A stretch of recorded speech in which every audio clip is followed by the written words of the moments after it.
I'd just like to give you a couple quick tips on the 3.5 horsepower Seahorse. One of the things I found, the carburetor needs a little bit of adjustment in order to get to produce full output on the high-speed needle valve. That's towards the lower part of the carburetor. And what I found is about 4 turns out seems to be appropriate for mine. It idles okay. When I first got it, I turned the idle up so I could keep the engine running while it was still kind of tight. And after I ran some fuel through it, I noticed that it started to limber up a little bit. And I've now decreased it to just a point where it stays running pretty good. Because normally you don't leave these idle too much. So now what I'll do is I'll give you an idea what the full output should look like.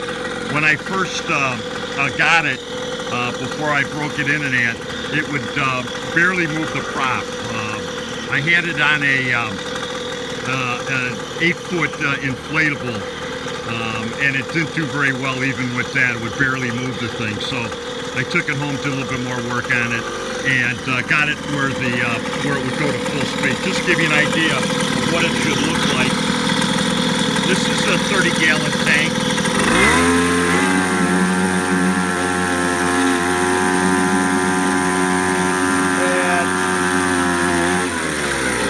That was full open, full throttle, okay?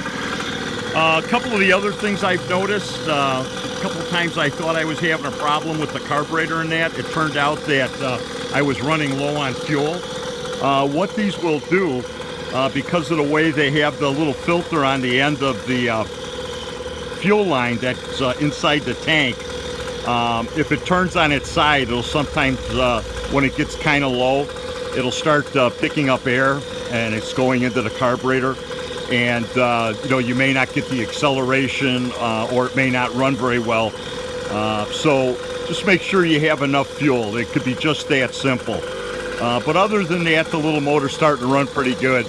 I've got some hours on it now, and with the new spark plug and changing the gear lube in there, and doing a little carburetor adjustment, that's pretty much what you're going to have to do to get these things to run as close to as best as possible as it will be. They don't idle real great, but they're 2-stroke, so get used to it. I've been using 93 octane fuel, and I've been trying to use the non-ethanol. You can also, some gas stations sell a 100 octane that is low lead or no lead, but without ethanol, and it runs pretty good on that too, so you may want to consider that. Other than that, all in all, not a bad motor. Just it's a little bit particular in the beginning, and it needed a couple adjustments and some tightening of different things, but other than that, not too bad.